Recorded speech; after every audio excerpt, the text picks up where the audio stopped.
Hello students, आज हम Golgi body की रचना एवं कार्यों के बारे में जानेंगे। तो सबसे पहले जानते हैं कि गोल्जी बॉडी आखिर होता क्या है। तो एनिमल सेल में मतलब कि जंतुओं के कोशिका में केंद्रक के निकट पतली पतली नलिकाओं के मेल से बनी पॉकेट शेप्ड कोशिकांग पाया जाता है, जिसे गोल्जी बॉडी कहते हैं। मतलब इस तरह की जो संरचना पाई जाती है केंद्रक के बगल में, उसे ही गोल्जी बॉडी कहा जाता है। इसके मुख्यतः 3 भाग होते हैं और 3 भाग कौन कौन से होते हैं वो फिगर के माध्यम से जानेंगे। गोल्जी बॉडी में सबसे पहला भाग होता है जिसे सिस्टर्नी कहा जाता है। तो सबसे पहला भाग गोल्जी बॉडी का हो गया सिस्टर्नी। दूसरा भाग को रिक्तिका कहते हैं, इसे रिक्तिका कहा जाता है।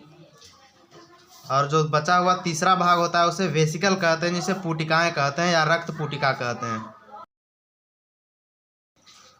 ये पुटिकाएं कहलाती है। इन तीनों के कार्यों के बारे में हम जानते हैं। तो सबसे पहले हम सिस्टर्नी के कार्य के बारे में जानते हैं। तो सिस्टर्नी एक चपटी मुड़ी हुई द्रवयुक्त नलिका होती है जिसका अंतिम सिरा फूला हुआ होता है, जैसा कि आप चित्र में देख सकते हैं। ये एक दूसरे के ऊपर समानांतर क्रम में सजकर स्टैक के समान रचना बनाती है।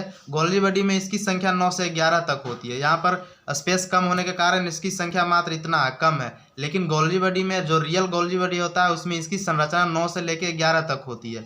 अब हम रिक्तिका के बारे में जानते हैं कि आखिर रिक्तिका क्या होती है। तो सिस्टर्नी के इर्द गिर्द जो बड़ी बड़ी गोल अंडाकार संरचनाएं होती हैं, यहाँ पर ध्यान देने वाली बात यह है कि सिस्टर्नी के बगल में जो बड़ी बड़ी संरचनाएं हैं अंडाकार, उसे ही रिक्तिका कहा जाता है। इसमें एंजाइम्स भरा होता है, जो आप डॉट डॉट बीच में देख रहे हैं द्रव्य एंजाइम है, यानी कि रिक्तिका में एक तरह का एंजाइम भरा होता है। इसका निर्माण सिस्टर्नी के शीर्ष को टूटने के बाद होता है। मतलब रिक्तिका का निर्माण कब होता है? जब सिस्टर्नी यहाँ से टूट जाती है, तो टूट के अलग जब होता है उससे रिक्तिका का निर्माण होता है। तीसरी हो जाएगी वेसिकल, यानी कि पुटिकाएं। यह सूक्ष्म कणों की रचना होती है। मतलब कि पुटिकाएं जो होती है रिक्तिका से छोटी होती है, जिसका निर्माण सिस्टर्नी के बडिंग से होता है। सिस्टर्नी के बडिंग का कहने का अर्थ है कि जब एक सिस्टर्नी से 2 सिस्टर्नी बनता है, उस समय पुटिकाएं का निर्माण होता है।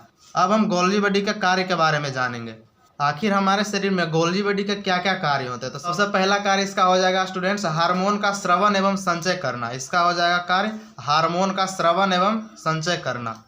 हार्मोन का श्रवण एवं संचय करना। सेकेंड कार्य इसका हो जाएगा लाइसोसोम का निर्माण करना, यानी कि जो कोशिका में लाइसोसोम बनते हैं वो गोल्जी बॉडी के कारण ही बनते हैं। लाइसोसोम का निर्माण। थर्ड कार्य हो जाएगा कोशिकीय द्रव्य में संतुलन बनाए रखना। मतलब कोशिका में जो द्रव पाया जाता है वो कहीं ज़्यादा ना हो जाए, कहीं कम ना हो जाए, उसमें संतुलन बनाने का कार्य गोल्जी बॉडी का काम ही करती है, यानी कोशिकीय द्रव्य में संतुलन बनाए रखना। कोशिकीय द्रव्य में संतुलन।